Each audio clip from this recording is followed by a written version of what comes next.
They attempted to break her with shackles, with toil, with retribution. And when that proved futile, they sold her over and over and over. 12 times they moved, selling her from one master to the next, each persuaded they would achieve what the prior had not. But Hagar Ashford was not merely strong. She was perceptive, observant, absorbing, and the harder they sought to dominate her, the more formidable she became. Welcome to Untold Enslaved. If you are new to this channel, take a moment to subscribe and like our videos so you never miss the hidden stories that shape the past. We truly appreciate every single one of you who watches and supports this journey into the forgotten corners of history. Tonight's story is one you will not want to miss even a single paragraph of. Stay with us until the very end, because this is not just a story of survival. It is a story of a mind that refused to bow, a woman who turned intelligence into resistance, and a system that could not contain her. So relax, settle in, and let us begin. The auction yard in the year 1860 was never quiet, but that day carried a different kind of noise. Not louder, not chaotic, but tense.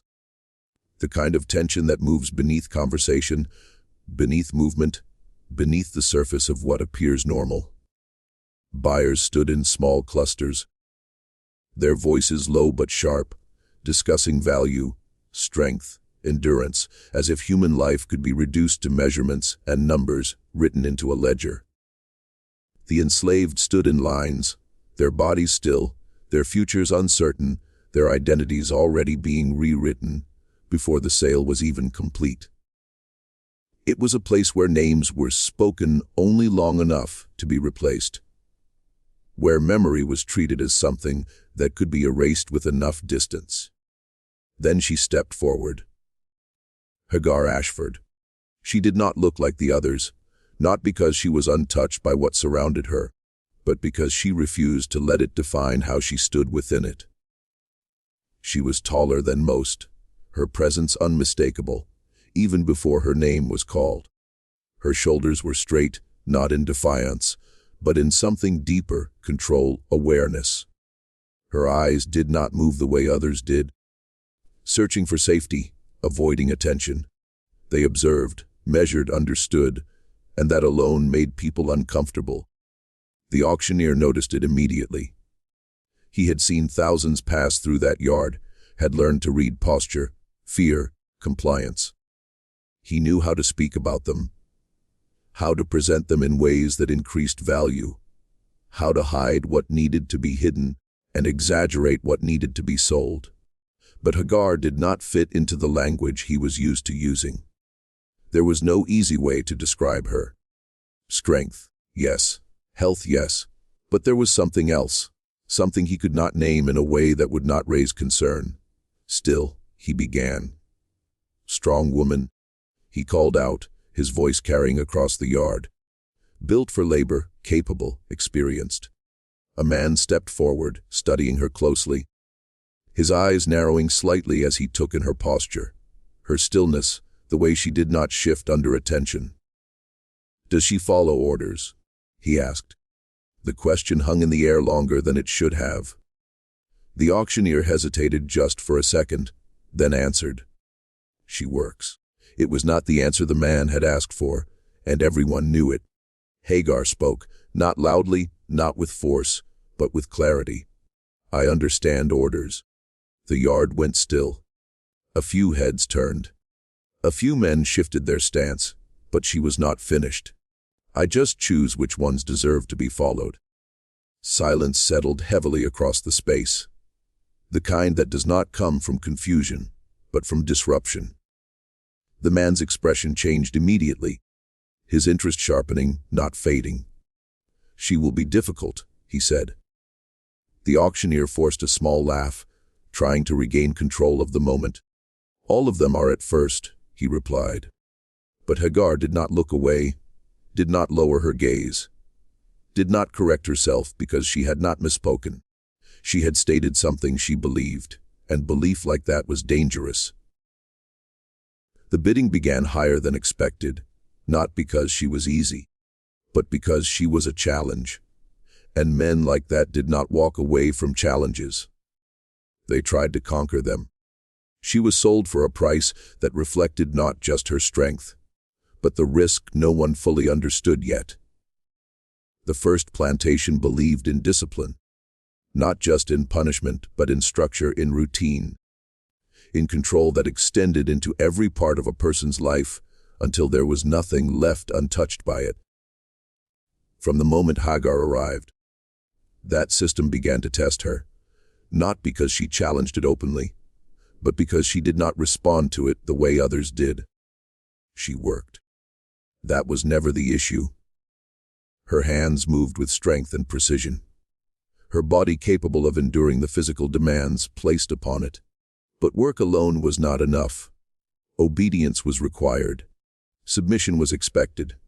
And that was where the problem began. She followed instructions when they made sense. When they did not, she did not.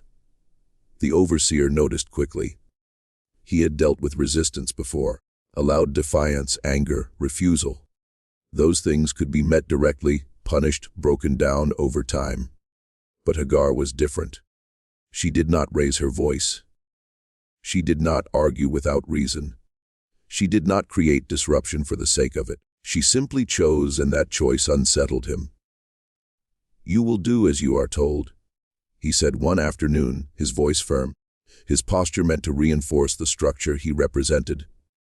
Hagar looked at him, not slowly, not hesitantly, directly. "I will do what is right," she replied. The air between them tightened. "You do not decide what is right," he said. She did not move. "That is where you are wrong." There was no anger in her voice, no challenge, just certainty. And certainty is harder to break than defiance. The punishment came. It always did. But it did not produce the expected result. Hagar endured it not with silence meant to hide weakness, but with silence that revealed strength. The kind that does not change under pressure. The kind that does not shift to survive but remains. Within weeks, the decision was made. She was not worth the effort. Too difficult, too independent, too aware.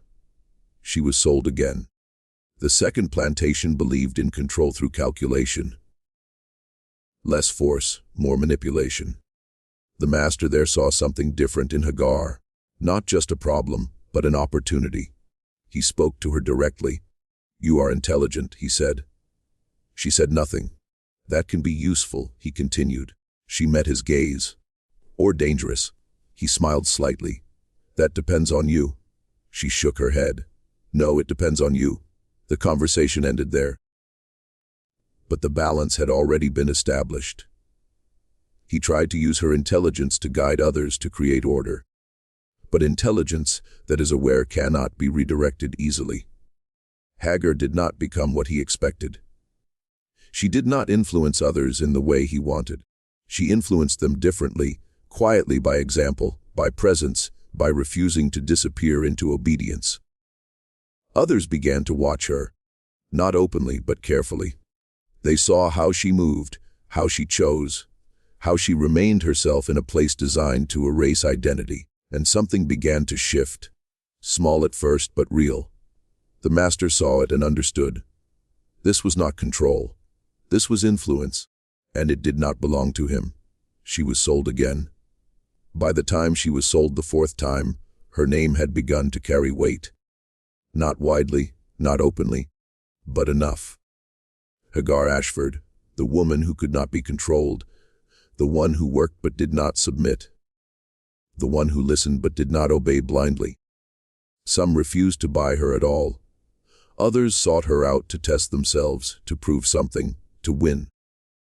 But this was not something that could be won, because Hagar was not fighting them. She was refusing to become what they expected. And that is something no system is built to handle. By the time she was sold the 12th time, she had become more than a person being traded. She had become a question, one no one could answer. What happens when a human being refuses to surrender their mind? By the time Hagar Ashford arrived at the 5th plantation, she was no longer seen as just another purchase. Her name had begun to move ahead of her, carried quietly from one place to another, not as open warning, but as cautious conversation. Men spoke of her in measured tones, careful not to reveal uncertainty, but unable to hide it completely. She was strong, yes, capable, yes, but that was not what made her different. It was her mind, the way she observed before acting, the way she listened without appearing to submit, the way she made decisions in silence. And silence, when it comes from awareness rather than fear, is something that unsettles even those who believe they hold power. The man who bought her this time believed himself different. He was not the type to rely only on force. He believed in control through structure, through making people depend on the system rather than fight against it. When Hagar arrived, he did not rush to test her. He watched. Days passed before he spoke to her directly, observing how she worked, how she moved, how others responded to her presence. What he saw confirmed what he had heard. She worked well, efficiently, without hesitation, when the task made sense. But there were moments, small but clear, when she chose differently, when she adjusted a process, when she ignored an unnecessary command, when she acted in a way that was not expected but still effective. He approached her one evening, his tone calm, his posture controlled. "You do not like to be told what to do," he said. Hagar looked at him. Not challenging, not avoiding, simply present. "I listen," she replied. He studied her. "That is not the same thing." She did not disagree. "No," she said, "it is not." There was no confrontation in the exchange. No raised voices, but something passed between them that made Ken clear's throat, the difference clear. He was used to shaping behavior. She was used to deciding her own, and those two things do not exist easily in the same space. At first, he allowed it. He believed he could guide her, slowly bring her into alignment with what he needed. But influence does not always move in the direction expected. The others began to notice her more closely. Not because she spoke to them directly, but because of how she carried herself. She did not rush. She did not react out of fear. She moved with intention, and intention, when observed repeatedly, becomes something others begin to understand. One afternoon, a younger man hesitated before following an order that made little sense. It was a small moment, easy to overlook, but it happened, and it did not happen before Hagar arrived. The master noticed, and that was enough. Within weeks, the pattern became clear. Not loud, not organized, but present. People were thinking more, pausing more, choosing more carefully. It was not rebellion. Not in the way it could be easily punished. It was something quieter, something harder to reach, and it was spreading. Hagar was sold again. The sixth plantation did not believe in patience. They believed in force. The moment Hagar arrived, the tone was different. There was no observation period, no attempt to understand, only immediate expectation, immediate control, immediate pressure to conform. The overseer made that clear from the first day. His voice loud, his movement sharp, his authority expressed through intensity rather than calculation. "You will follow every order," he said. Hagar listened as she always did. But listening is not the same as submission. The work began harder, more demanding, less structured, designed not just to produce labor, but to break resistance. Hagar worked. She always worked, but she did not break. Days passed. Then weeks. The overseer grew frustrated. He was used to visible results, to change, to signs that pressure was working. But Hagar did not show those signs. She did not collapse into obedience. She did not react in ways that gave him control. She remained steady, unchanged in the ways that mattered. So he pushed harder. More pressure, more punishment, more attempts to force a reaction. But reaction is not the same as change. And Hagar understood that. One evening after a long day of work, he approached her again. His patience gone, his frustration clear. "You think you are stronger than this place?" he said. Hagar looked at him, not with anger, not with defiance, with clarity. "No," she said. "I think differently than this place." The distinction mattered, but he did not understand it. And because he did not understand it, he could not control it. The decision was made quickly. She was not worth the effort. She was sold again. By the 7th and 8th sales, something had become undeniable. It was not just that Hagar could not be controlled. It was that she changed the space around her. Not loudly, not through direct influence, but through presence. People began to think more when she was near, to question quietly, to hesitate before acting without reason, to recognize that obedience without thought was not the only way to exist. And that recognition was dangerous. The system depended on predictability, on repetition, on the absence of independent thought. Hagar disrupted that without ever raising her voice, without ever organizing, without ever declaring anything. She simply existed as someone who refused to surrender her mind. And that was enough. By the 9th, 10th, and 11th sales, her reputation had grown beyond individual plantations. Traders spoke of her carefully. Buyers approached with caution. Some refused outright. Others bought her out of pride to prove they could succeed where others had failed. They all failed. Not because she resisted loudly, but because she remained consistent, and consistency, when it does not align with control, becomes something that cannot be shaped. By the time she was sold the 12th time, the system had begun to recognize something it could not fix. Hagar Ashford was not broken. She was not rebellious in the way they understood. She was not defiant for the sake of resistance. She was something else entirely, a mind that could not be owned. And that was something they had no answer for. By the time Hagar Ashford reached the 12th plantation, she was no longer seen as an investment. She was a question no one wanted to answer, but everyone felt forced to confront. Her reputation had moved faster than she had. Carried through traders, whispered between buyers, passed along with a tone that was never fully confident. Strong, they said, capable, they admitted, but difficult. Not in the way that could be corrected, not in the way that could be punished into submission. Difficult in a way that made control uncertain. The man who purchased her did not pretend otherwise. He had heard the stories, all of them, and unlike the others, he did not buy her to prove something. He bought her because he wanted to understand something. And that difference, though subtle, changed everything from the moment she arrived. The plantation itself was different from the others. Not softer, not kinder, but quieter. The kind of quiet that comes from long-standing order rather than constant enforcement. The workers moved with routine, not urgency. The overseers spoke less, watched more.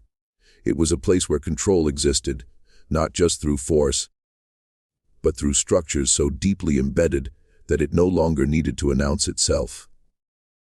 When Hagar stepped onto that land, she noticed it immediately. Not the buildings, not the fields, the pattern, the rhythm, the way everything functioned without disruption. Clear's throat, and for the first time since her first sale, she paused.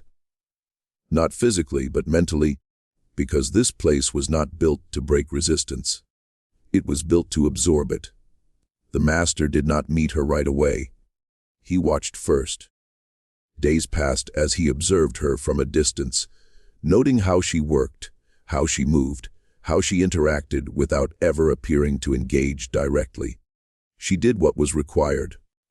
Clear's throat, no more, no less. She did not test boundaries.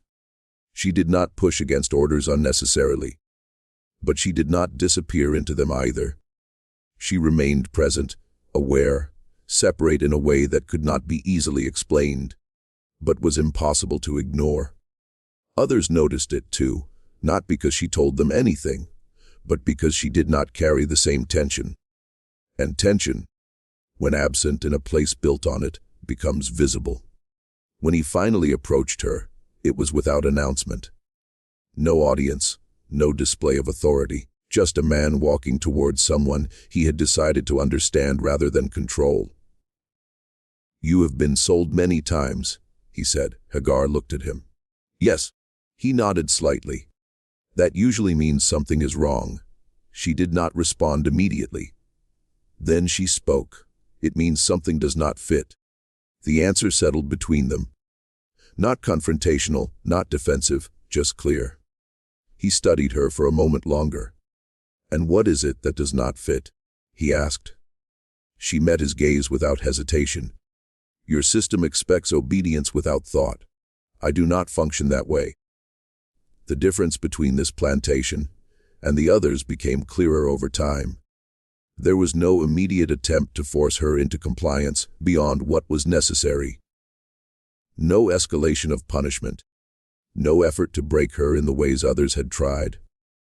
Instead, there was observation, adjustment, a quiet attempt to understand what could not be easily controlled. The master changed small things around her, not to accommodate her, but to see how she responded. Tasks shifted, expectations adjusted slightly. Not enough to disrupt the structure, but enough to test whether her resistance was rooted in defiance or in something deeper. Hagar responded the same way she always had. She worked when the work made sense. She followed instructions when they aligned with purpose. She ignored what did not. But here something different happened. Instead of immediate punishment, there was pause. A moment where the system itself seemed to hesitate, unsure of how to respond to something that did not follow its rules, but did not fully oppose them either. That hesitation created space, small at first, almost invisible, but real. And in that space, others began to notice something they had not seen before. Not rebellion, not freedom, but the possibility of thought existing without immediate consequence. One man hesitated before completing a task that had always been done without question. Another adjusted his approach, choosing efficiency over blind repetition. These were not acts of defiance. They were acts of awareness. And awareness spreads quietly. It does not need instruction. It does not require permission. It only needs to be seen once to exist again. The shoe clear's throat overseers noticed. Of course they did. But their response was slower, less certain, because the changes were not disruptive enough to punish directly. And yet they were changing something fundamental. The master saw it clearly. What he had purchased was not just a person who could not be controlled. It was a presence that altered how others thought without ever speaking to them. And that was something far more dangerous than open resistance. Open resistance can be crushed. Quiet awareness cannot be easily reached. He stood one evening watching the field, his gaze fixed not on Hagar alone, but he clears throat on the subtle shifts happening around her. "You are changing them," he said when he finally approached her again. Hagar did not look surprised. "No," she replied. "They are changing themselves." The system began to strain not loudly but internally. The kind of strain that does not break structures immediately, but weakens them over time. The overseers grew more watchful, their movements tighter, their voices sharper when addressing groups rather than individuals. They sensed something was shifting, but could not isolate it. There was no clear source, no single act of rebellion, no direct cause, only a pattern that no longer followed the lines they were used to enforcing. Here remained at the center of it without ever placing herself there. She did not gather people. She did not speak in groups. She did not attempt to organize anything. And yet everything seemed to move differently around her. People began to look at situations before reacting, to consider before obeying, to understand before repeating. It was not enough to dismantle the system. Not yet. But it was enough to make it unstable. and instability once introduced does not disappear. The master found himself facing something he had not expected. Not resistance, not defiance, but limitation. The realization that control, even when carefully constructed, has boundaries. And those boundaries become visible when something exists outside of them, without directly opposing them. He approached Hagar one final time with a question that carried more weight than any command he had given before. "If you cannot be controlled," he said, "then what are you?" Hagar looked at him, her expression unchanged. "A person who thinks," she answered. The simplicity of it unsettled him more than anything else had, because it revealed something he could not argue against. The plantation did not collapse in a single moment. It did not erupt into chaos or fall apart visibly. It changed slowly, the way all systems change, when something fundamental within them is no longer stable. The structure remained, the routines continued, but the certainty that had once defined it began to fade. And without certainty, control becomes effort. And effort over time weakens. Hagar was not sold again, not because she had been fixed, but because she could no longer be placed elsewhere without carrying the same effect. She had become something the system could not relocate. Not a problem to solve, but a reality to face. The master stopped trying to understand how to control her. Instead, he began to understand what she represented. Not rebellion, not disobedience, but awareness.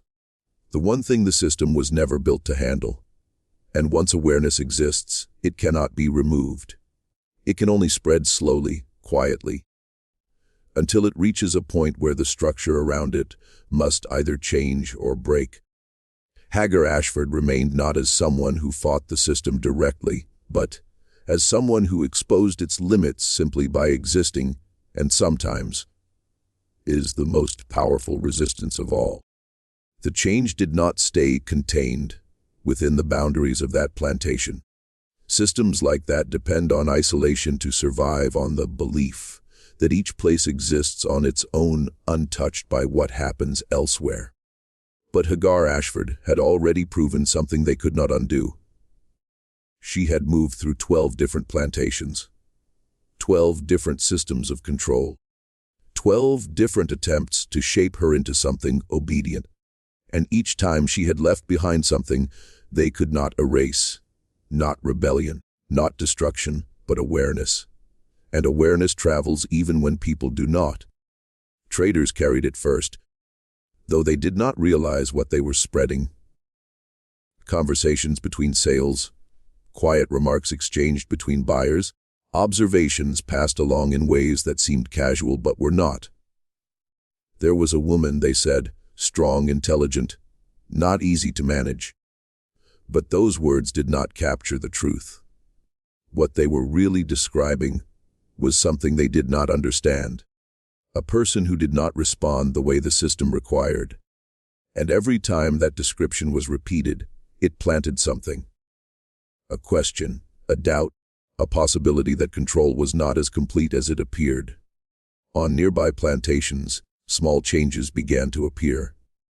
Not connected in any obvious way. Not organized but present.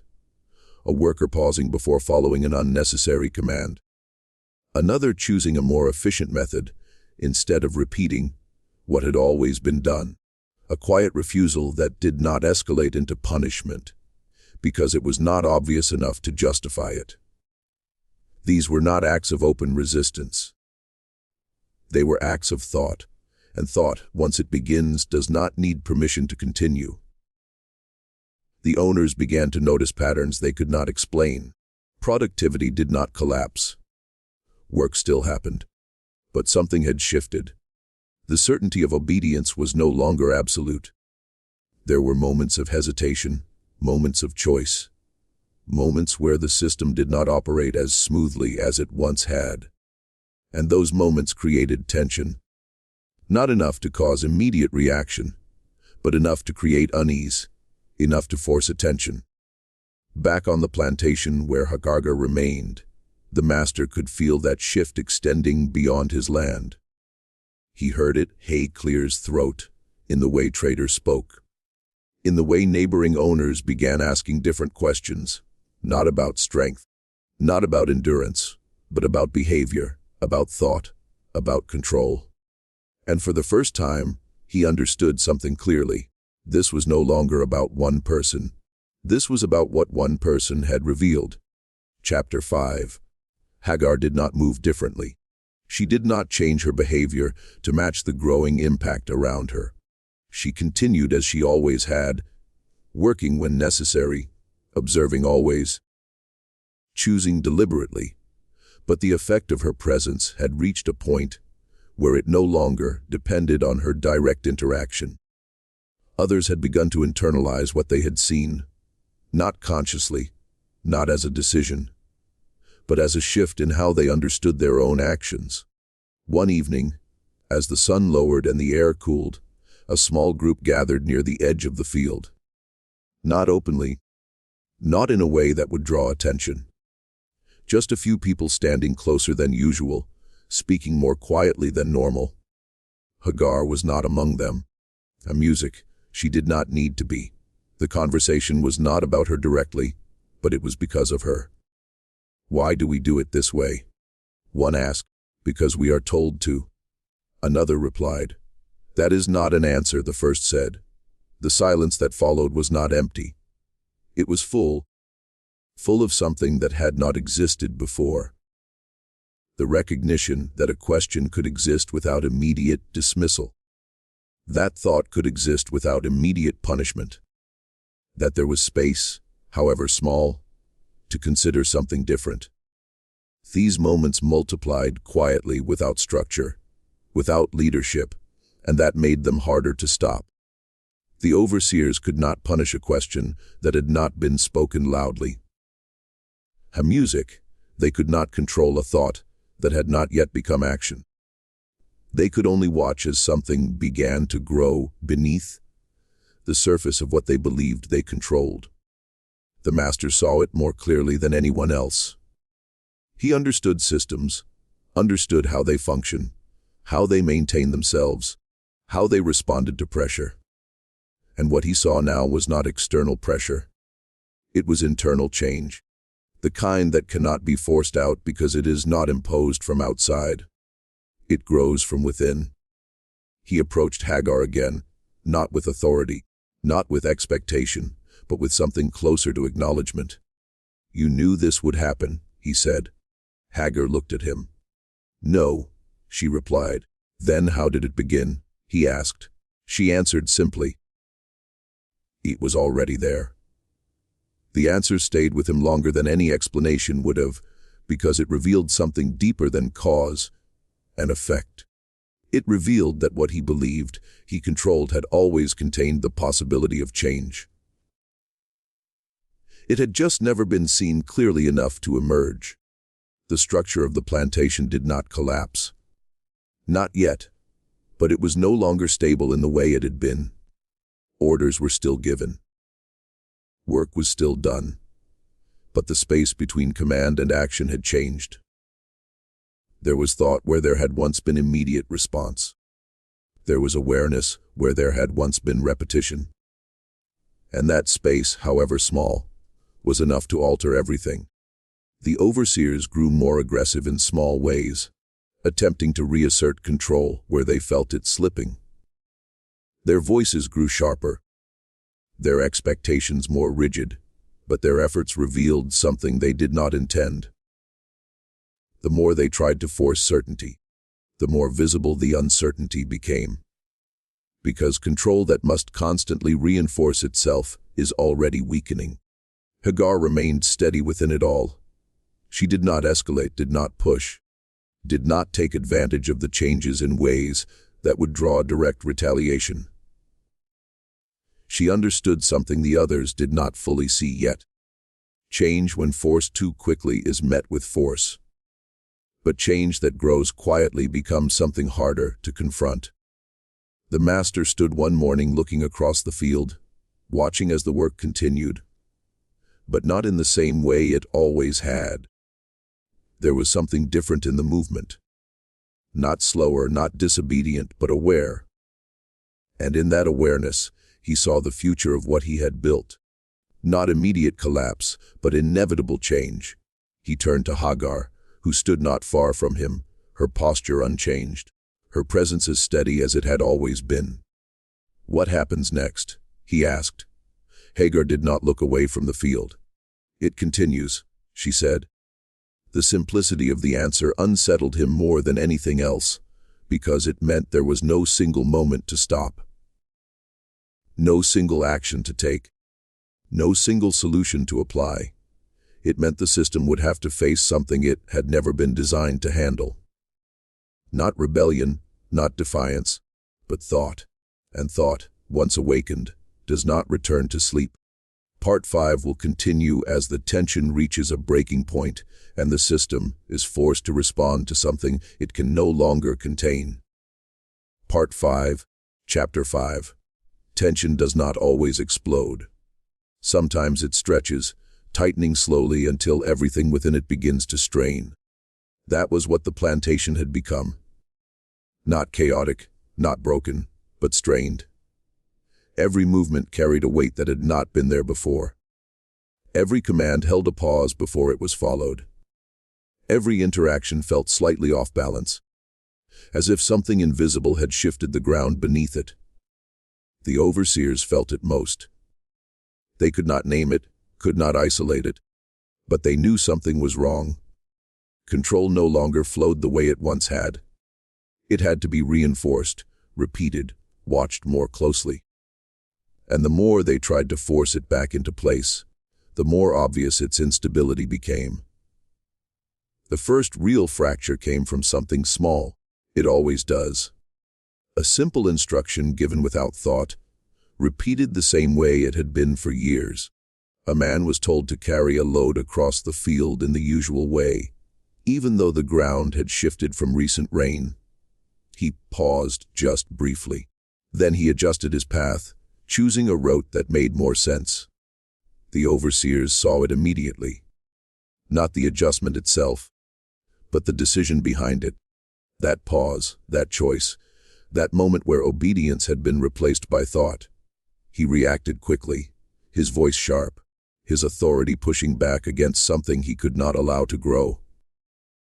"You were told how to do it," he said. The man did not argue. He did not resist, but he did not apologize either. "This way works better," he replied.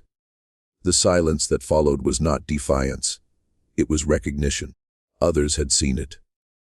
Others had understood it, and that made it dangerous. The punishment came, but it felt different this time. Not because it was less severe, but because it did not erase what had already happened. The choice had been made. The thought had existed, and once something exists, it cannot be undone simply by force. The overseers began to tighten their control. After that, more observation. Less tolerance, faster reaction to anything that resembled independent thinking. But their actions revealed something they did not intend. They were no longer maintaining control. They were chasing it. The master saw this clearly. He had built his life on understanding systems, on knowing how to maintain order without constant disruption. But what he was seeing now was not disorder. It was transformation. And transformation does not respond to the same methods as rebellion. You cannot punish a shift in thinking the same way you punish an action. Because the action may stop, the thought does not. He walked the fields more often now, not to enforce, but to observe, to understand what was happening before it reached a point he could not manage. But each time he looked, the pattern became clearer. It was not one person, not one moment. It was many small changes, each one barely noticeable on its own, but together forming something that could not be ignored. And at the center of it all, without ever placing herself there, was Hagar Ashford. Chapter 6. The breaking point did not come from violence. It came from refusal. Not loud refusal, not open defiance, but something quieter and far more difficult to control. A group was given an order late in the day. Unnecessary work meant only to reinforce authority rather than accomplish anything meaningful. In the past, it would have been followed without hesitation. Not because it made sense, but because it did not need to. This time, something different happened. They looked at each other not for permission, not for direction, but for understanding. And in that shared moment, something passed between them, not spoken but clear. One of them stepped forward. "We will finish the work that matters," he said. The overseer stared at him. The words were simple, but they carried something that had never been allowed to exist. Choice. "You do not decide what matters," the overseer replied, his voice tightening. Clear as throat. The man did not raise his voice, did not step back. "It already does," he said. The tension in the air became something solid, something that could almost be touched. Others stood still, not moving forward, not retreating, but present in a way that made the moment impossible to isolate. This was not one person refusing. It was something shared. The overseer moved quickly, stepping forward, his authority shifting into force. But something stopped him. Not physically, not by action, by realization. If he acted now, it would not end with one person. It would spread because the moment had already changed. He lowered his hands slowly. And in that hesitation, everything shifted. The master watched from a distance and understood this was the moment.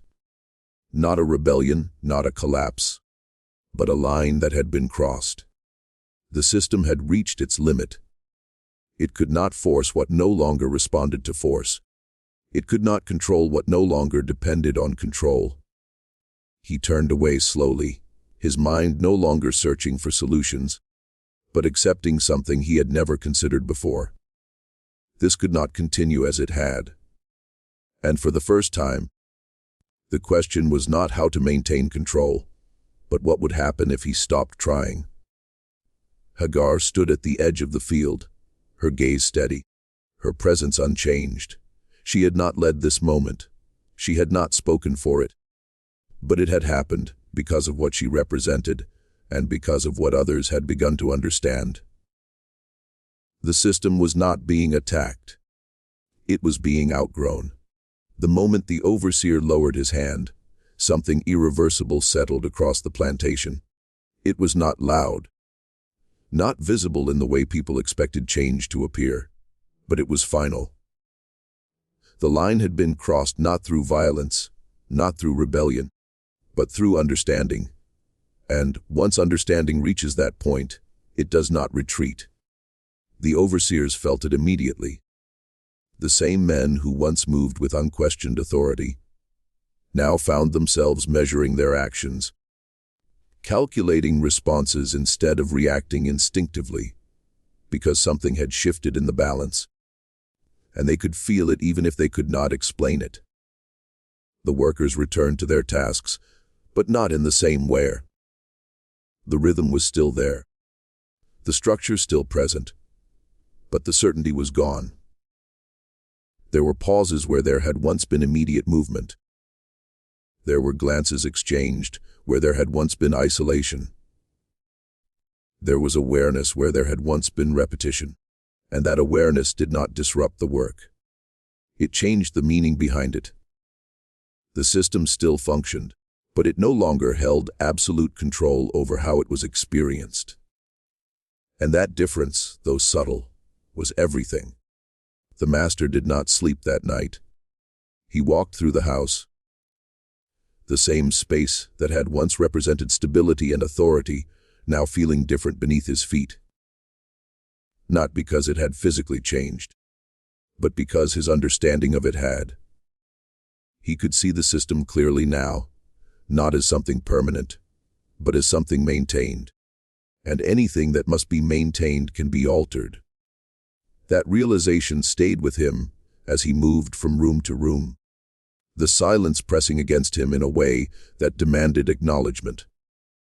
By morning, the decision had already begun forming, not as a sudden conclusion, but as something that had been building quietly beneath everything he had witnessed. He stepped outside, looking across the land that had once felt entirely his. And for the first time, he did not see ownership. He saw people, individuals, minds, and within that recognition, something changed in him that could not be reversed. Chapter 7. He called them together, not with urgency, not with force, but with intention. The workers gathered slowly, their movements steady, their expressions carrying the same awareness that had been growing within them. There was no confusion in their presence, no fear in the way they stood, only attention. And that attention felt different from anything the master had experienced before. He stood before them, not elevated, not distant, but present. The words he was about to speak did not come easily, not because he did not know them, but because of what they represented. They were not just a change in instruction. They were a change in everything. "This ends here," he said. The words moved through the group, not loudly, but deeply. No one reacted immediately because they understood that this was not something to respond to quickly. It was something to absorb. "You are no longer bound to this place," he continued. Silence followed, but it was not empty. It was full of recognition, of realization, of something that had been building long before this moment, and had now reached its natural conclusion. One of them stepped forward slightly. "What does that mean?" he asked. The master met his gaze. "It means you decide what comes next." The simplicity of the answer carried more weight than any explanation could have, because it did not just offer freedom. It acknowledged something that had already begun to exist. Choice. And choice, once recognized, cannot be taken back. The moment held for several seconds. Then slowly movement began. Not rushed, not chaotic. People turned, looked at one another, then began to walk, not away in panic, not in confusion, but with purpose. Some moved toward the road, others toward the edges of the land, each step deliberate, each decision their own. The plantation did not empty all at once. It changed. The structure that had once defined it began to dissolve, not through destruction, but through absence. And in that absence, the land itself seemed to shift, as if it had been waiting for this moment to arrive. The master remained where he stood, watching as everything he had known transformed in front of him. Not hay clears throat with regret alone, but with understanding, because what had happened was not forced upon him. It had been revealed to him, and that difference mattered. Hagar stood at a distance, her posture unchanged, her presence as steady as it had always been. She did not move with the others immediately. She watched not to guide, not to direct, but to witness, because this moment did not belong to her alone. It belonged to everyone who had reached the same understanding. The master turned toward her one last time. "You changed this place," he said. Hagar shook her head slightly. "No," she replied. "You finally saw it." The words settled between them not as accusation, but as truth, and truth, once seen, does not disappear. The land did not forget, but it changed without the weight of forced labor, pressing into it day after day. The fields began to lose their rigid lines. Crops that had once grown in perfect rows slowly gave way to uneven patterns, then to wild growth, then to something that resembled what the land might have been before it was shaped by control. The main house stood for a while longer, its structures still strong, its walls still holding the echo of everything that had taken place inside it. But without purpose, even the strongest structures begin to weaken. Windows remained open. Doors stayed unused. Silence settled into every room. Not the silence of fear, but the silence of absence. The people who had left did not all go in the same direction. Some moved toward places they had only heard about, guided hay snorts by possibility rather than certainty. Others stayed nearby, not out of attachment to what the plantation had been, but because it was the only land they had known.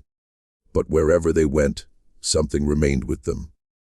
Not instruction, not command, but understanding. The recognition that thought itself was something that could not be taken once it had been realized. That awareness moved quietly, carried in conversations, in decisions, in the way they approached a world that had once told them they had no say in it.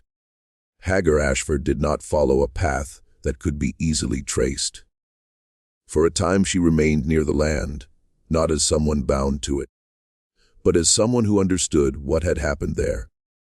She walked the fields as they began to change, her steps steady, her presence as calm as it had always been. There was no need for her to stay, and yet she did for a while. Not because she belonged to the place, but because the place had revealed something that could not be ignored. And when she finally left, it was not with announcement, not with farewell, but with the same quiet certainty that had defined everything she had done. Her story did not end with her departure. It spread not as legend, not as exaggeration, but as something real that people had witnessed. A woman who had been sold 12 times because she could not be controlled. A mind that refused to bend even when everything around it was designed to force it into submission. A presence that did not shout, did not lead openly, but changed everything simply by existing in a way that could not be reshaped.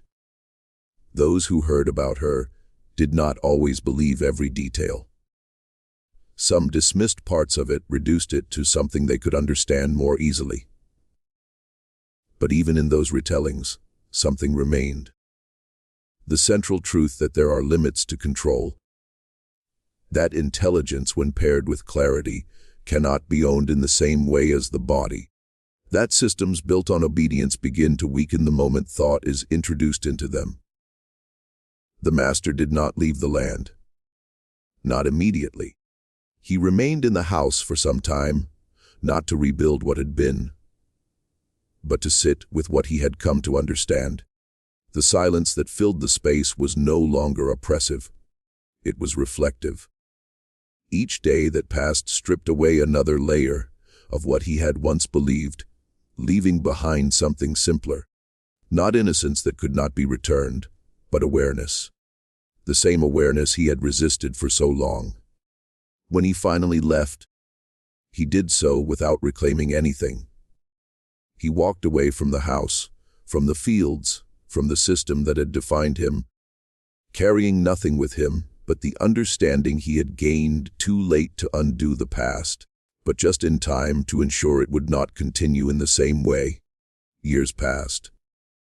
The plantation disappeared, not in a single moment, but gradually as nature reclaimed what had been forced into order.